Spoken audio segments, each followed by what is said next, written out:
Hello students, our today's topic is introduction of histopathology. In histopathology, before going to the histopathology, we know what is the histology. So in histology, histo means होता है tissue and logy means होता है study. So it means the study of tissue.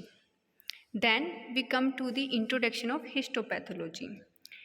Again histo means होता है tissue, patho means होता है disease and logy means study. It means की study of disease tissue. So histopathology is the study the tissue of disease tissue. We undertake study of the abnormal and normal cells and tissue of our body by microscopic and macroscopic techniques. इन विच होता क्या है कि जो after any surgery operation हमारे पास जो tissue आता है, piece tissue like organ, जो भी हमारे पास सैंपल आता है, हम उसकी माइक्रोस्कोपिक एंड मैक्रोस्कोपिक टेक्निक्स के थ्रू इसका एग्जामिन करते हैं. उसको हमें नहीं पता वो नॉर्मल है एबनॉर्मल है. जब हम उसको एग्जामिन करेंगे तब हमें पता चलेगा कि ये कैंसरस है टिश्यू, इसको ट्यूमर है या एनी अदर कॉजेज़ हैं.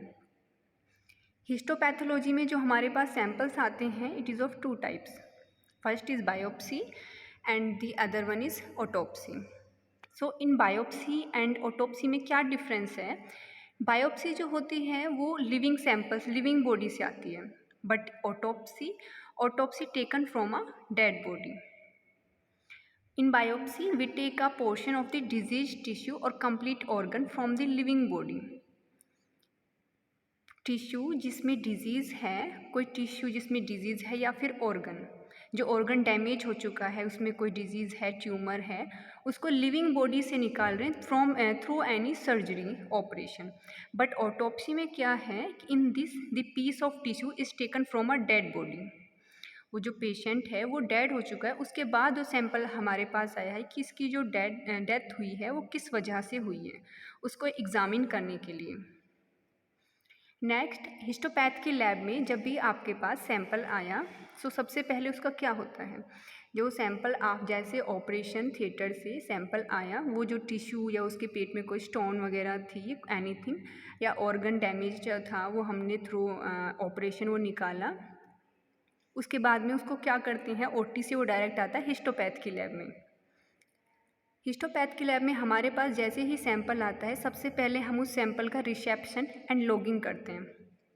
इट मीन्स कि अगर लैब में हम उस सैंपल को अपना ही एक नंबर देंगे, उसको अपना एक प्रॉपर रिकॉर्ड मेंटेन करके रखेंगे. अगर मान लो हमारे पास लैब में चल रहा है 33 नंबर, उसके बाद में हमारे पास जो भी स्पेसिमेन आता है, हम उसका अपना एक सीरियल नंबर देंगे 34. So reception and logging में the specimen sent for histopathological examination is collected in plastic or glass jar in which we label properly like the name, sex, hospital number, age, ward number. So these all information are collected. Next step हमारा second आता है grossing. Grossing जो होती है, इसमें हमारे पास जो tissue या ऑर्गन आया है वो क्या होता है कि उसमें वो कंप्लीट जितना भी है हम उसको डिटेक्ट नहीं कर पाते हैं, उसमें पूरे में डिजीज़ नहीं होती है. सो इसके लिए हमें क्या करना होता है कि हम जिस एक स्पेसिफिक एरिए में वो डिजीज़ है, जहाँ पर प्रॉब्लम है, उसको ग्रोस करके एक स्पेसिफिक टिश्यू निकालते हैं अकॉर्डिंग टू दी फॉर्म. जो उसके साथ में फॉर्म आता है हम उसको साथ में रीड करते हैं, ग्रोसिंग होती है. और ग्रोसिंग जो होती है वो ऑलवेज डॉक्टर करते हैं, टेक्नीशियंस का इसमें कोई रोल नहीं होता है. उसके बाद में थर्ड स्टेप आता है टिश्यू प्रोसेसिंग स्टेप्स का फिक्सेशन.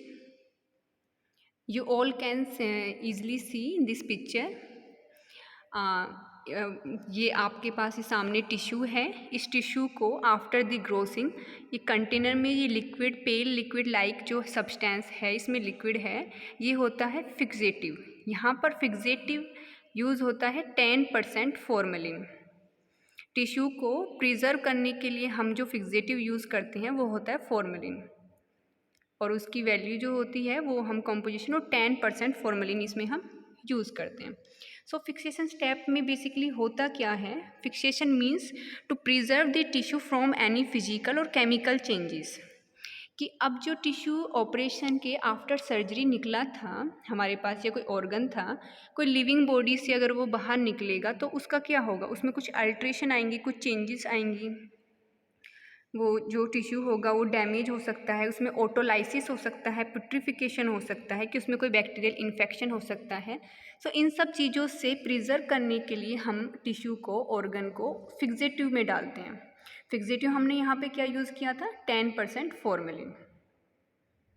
सो फॉर्मेलिन उस टिश्यू की प्रिजर्व करके रखता है, उसको एनी फिजिकल और केमिकल चेंजेस से सेव करता है।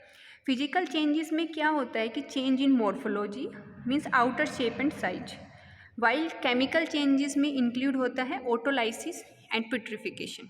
ऑटोलाइसिस क्या होता है कि self destruction all damaging of tissue by the enzyme, but putrefaction में destruction all damaging of tissue by the bacteria, कि बैक्टीरिया की वजह से जो हमारा सैंपल था वो डिस्ट्रॉय हो रहा है, वो अपना जैसा जिस फॉर्म में होना चाहिए था, जिस फॉर्म में वो लिविंग बॉडी से आया था उसमें वो नहीं होता। सो इससे क्या होता है कि हमें जो रिज़ल्ट मिलना चाहिए था वो एक्यूरेसी, हमें वो एक्यूरेट रिपोर्ट हमें नहीं मिल पाती है। That's why this step is very important, fixation. Fixation किसकी हेल्प से करते हैं, रिएजेंट इसमें क्या यूज़ होता है, 10% फॉर्मेलिन। फर्दर एक स्टेप आता है हमारे पास decalcification. Decalcification means removal of calcium from the tissue. अब कुछ सैंपल्स हमारे पास ऐसे आते हैं जो बोन के होते हैं। बोन क्या होती हैं, बोन टफ होती हैं, बहुत हार्ड होती हैं। इन फर्दर स्टेप्स हमें एक स्टेप्स करना होता है सेक्शन कटिंग, उसमें हमें इस टिश्यू को कट करना होता है knife through the with the help of instrument microtome. उसमें क्या होता है, नाइफ आता है और सैंपल को कट करता है टिश्यू को हमारे को। सो उस टिश्यू में को प्रॉपर सेक्शन कट करने के लिए हमारा नाइफ ब्रेक ना हो, टूटे ना, इसलिए हमें उस टिश्यू से कैल्शियम को रिमूव करना होता है और इसी स्टेप को हम बोलते हैं डीकैल्सिफिकेशन। आफ्टर दैट एक स्टेप आता है dehydration. Dehydration means removal of water from the tissue is known as dehydration. इस प्रोसेस में होता क्या है कि टिश्यू के पास जो पानी होता है उसको रिमूव करते हैं। ऐसा क्यों करते हैं, ये स्टेप क्यों इम्पोर्टेंट है, because it is done because in further tissue processing there is a step of impregnation. अभी यहाँ पे देखो डिहाइड्रेशन के बाद में क्लियरिंग है, देन इम्प्रिग्नेशन। सो इम्प्रिग्नेशन के लिए स्टेप्स के लिए हमें डिहाइड्रेशन करना पड़ता है, मीन्स वाटर को रिमूव करना पड़ता है, क्योंकि इम्प्रिग्नेशन में हमें जो हम स्टेप परफॉर्म करते हैं उसमें पैराफिन वैक्स यूज़ होता है। पैराफिन वैक्स हमें टिश्यू के अंदर डालना पड़ता है। So if we want to introduce paraffin wax inside the water, because paraffin wax क्या होता है, कैंडल्स हैं होती हैं घर में, कैंडल्स के पास कैंडल मोम से बनी होती है, उसी मोम को हम पैराफिन वैक्स बोलते हैं। यहाँ पे हमने उसको क्या यूज़ किया है, पैराफिन वैक्स। सो पैराफिन वैक्स क्या होता है, मैंने आपको यहाँ पर इस इमेज में टिश्यू दिखाया था। अब इस टिश्यू को अगर हम सेक्शन कटिंग करेंगे तो ये कटेगा क्या, ये नहीं कटेगा, बिकॉज क्यों क्या होता है कि इस टिश्यू के पास जो ये टिश्यू है इसको एक प्रॉपर शेप में हम नहीं काट सकते। बट अगर हम इसको एक प्रॉपर हार्डनिंग, एक शेप देंगे, यहाँ पर देखिए एम्बेडिंग में यहाँ पर हमने टिश्यू को पैराफिन वैक्स दिया जो कैंडल्स में यूज़ होता है, और इसके बीचों बीच हमें जो पेल कलर का दिख रहा है ये है हमारा टिश्यू। अब हम इसको अगर माइक्रोटॉम की मशीन में लगाएंगे, इस वाले में देखिए यहाँ पर ये हमारी माइक्रोटॉम की मशीन है और ये बीच में हमने टिश्यू लगाया हुआ है, देन हमने इसका एक प्रॉपर सेक्शन कटिंग की है और हमारे पास ये देखो बिल्कुल छोटे छोटे थिन, बहुत पतले हमारे पास टिश्यू के सेक्शंस आ गए हैं। सो इस प्रोसेस को करने के लिए पैराफिन वैक्स में हम इसको पैराफिन वैक्स हम टिश्यू के अंदर इंट्रोड्यूस कराते हैं ताकि हमें प्रॉपर सेक्शन कटिंग मिल सके। सो अब हमें एक प्रॉपर सेक्शन कटिंग के लिए यहाँ पर डिहाइड्रेशन के लिए प्रॉपर सेक्शन कटिंग करने के लिए हमें पैराफिन वैक्स डालना होता है, और पैराफिन वैक्स को अगर हम करना है हमें इस स्टेप को, तो हमें पानी को वाटर टिश्यू में से रिमूव करना होता है। देन कमिंग टू दी जो फिर ये जो स्टेप होता है डिहाइड्रेशन, इसके लिए हम यूज़ करते हैं डिहाइड्रेटिंग एजेंट। डिहाइड्रेटिंग एजेंट क्या होते हैं, alcohol, isopropyl alcohol, acetone, dioxin, इनमें से हम कुछ भी डिहाइड्रेशन के लिए यूज़ कर सकते हैं। मैक्सिमम जो यूज़ होता है वो होता है alcohol. Now coming to the next step, clearing. Clearing means removal of dehydrating agent is known as clearing. अब हमने डिहाइड्रेटिंग एज पानी को रिमूव करने के लिए हमने डिहाइड्रेशन किया था, बट अभी डिहाइड्रेशन हमने किसकी हेल्प से किया था? अल्कोहल की हेल्प से.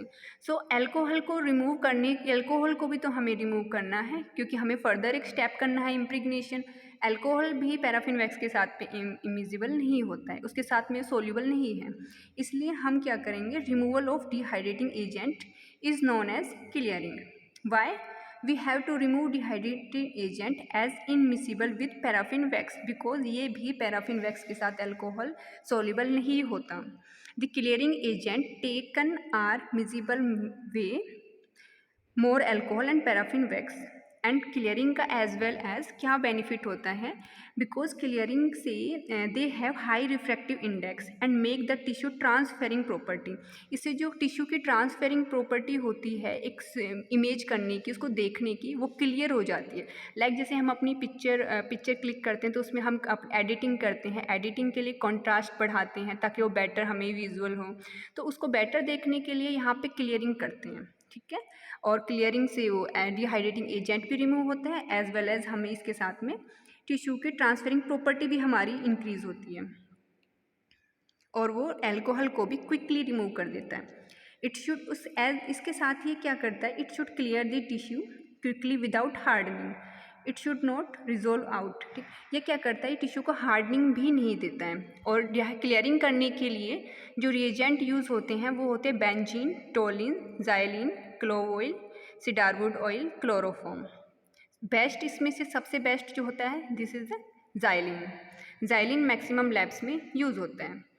Now coming to the next step, impregnation. Impregnation क्या होता है? Entering of paraffin wax. अभी हम बात करते आ रहे थे कि वैक्स हम इसमें इंट्रोड्यूस करेंगे. तो वैक्स जो होता है स्टेप में, इसमें हम वैक्स इंट्रोड्यूस कराते हैं टिश्यू को और रिमूव करते हैं क्लियरिंग एजेंट को. इसी स्टेप को हम बोलते हैं इम्प्रिग्नेशन. और इसका इम्प्रिग्नेशन का दूसरा नाम होता है इनफिल्ट्रेशन. ये क्या करता है? इस स्टेप को हम क्यों करते हैं? पैराफिन वैक्स इसमें हमने टिश्यू में डाला, फिर ये क्या करेगा? It provide proper hardest to the tissue by filling the space inside the tissue. अब हमारा जो ये टिश्यू है इसके साइड में ये स्पेस है, हम इसको नहीं काट सकते, तो इसको अगर हम इस कैसेट में डालकर पैराफिन वैक्स अगर इसमें इंट्रोड्यूस कराएंगे तो हम इसका एक प्रॉपर सेक्शन कटिंग कर सकते हैं which help to maintain morphology of tissue while section cutting. तो इसको एक बेटर मॉर्फोलॉजी प्रोड्यूस करेगा, इसको एक शेप साइज देगा जब हम सेक्शन कटिंग करेंगे. Now coming to the next step is embedding. Embedding is the process of placing the impregnated tissue in precisely arranged position into a mold containing the embedding media and gassing this medium to solidify. Embedding is done to give this tissue proper shape and size so that it can be fixed into microtome for proper section cutting. It means कि हमें embedding के बाद में इम्प्रेग्नेशन के बाद में embedding करते हैं. एम्बेडिंग क्यों करते हैं? क्योंकि इसको अभी हमें जहाँ पे एक्स्ट्रा वैक्स होता है उसको हम एक नाइफ़ की हेल्प से, जिससे अपने नेल्स को शार्प करने के लिए हम नाइफ़ यूज़ करते हैं, ऐसे ही जो एक्स्ट्रा पैराफिन वैक्स होता है उसको हम यहाँ से रिमूव कर देते हैं. और ये जो इंस्ट्रूमेंट होता है, जो मशीन होती है, उसको हम बोलते हैं माइक्रोटोम. इस माइक्रोटोम मशीन में फिर हम अपना जो हमारा टिश्यू रेडी हो चुका है उसको इसमें प्लेस करेंगे. इसको यहाँ पे जो इस स्पेस है जहाँ पे लगा हुआ है यहाँ पर लगाएंगे, फिक्स करेंगे, नाइफ़ की एंगल को करेक्ट करके. एक हैंडल होता है रोटेट, उस हैंडल को घुमाएंगे तो हमें एक प्रॉपर सेक्शन कटिंग, यहाँ पे सेक्शंस आप इजीली देख सकते हो, ये सेक्शंस हमें ऐसे मिलेंगे. इसके बाद में फिर एक स्टेप आता है, सेक्शन कटिंग हमारी हो गई है. स्टेनिंग के बाद में स्टेप आता है माउंटिंग एंड माइक्रोस्कोपी. स्टेनिंग में हम यूज़ करते हैं, यहाँ पे हमने सेक्शन कटिंग कर ली. अभी सेक्शन कटिंग के बाद में हम एक ग्लास स्लाइड लेंगे. ग्लास स्लाइड लेकर उसमें से एक पीस उठाएंगे और ग्लास की स्लाइड पर रख लेंगे. ग्लास स्लाइड पर लेने के बाद में हम उसका वो फिर पैराफिन वैक्स जो होता है वो पानी में डलते ही जो ये पैराफिन वैक्स होता है वो रिमूव हो जाता है. और हम जब इसकी स्टेनिंग करते हैं ना, स्टेनिंग जो जो हिस्टोपैथ में यूज़ होती है रूटीन स्टेनिंग, वो होती है हीमेटॉक्सिलिन एंड इओसिन स्टेन. शॉर्ट में हम इसको H&E स्टेन बोलते हैं. ये हिमेटॉक्सिलिन एंड इओसिन स्टेन जो होती है, इसको हम अपने टिश्यू के ऊपर स्टेन करेंगे। इसके बाद में स्टेनिंग के बाद में होता है माउंटिंग। माउंटिंग में क्या होता है, with the help of DPX की है एक रिएजेंट है, इसकी हेल्प से हम माउंटिंग करते हैं। इसके ऊपर देन हम उस रिएजेंट को डालते हैं, स्टिकिंग का काम कर देता है, चिपकाता है। उसके ऊपर हम कवर स्लिप डालते हैं। वाई? बिकॉज जो हिस्टोपैथ के सैंपल्स होते हैं, जो भी हमने काम किया है, ये हमें प्रिजर्व करके रखने होते हैं।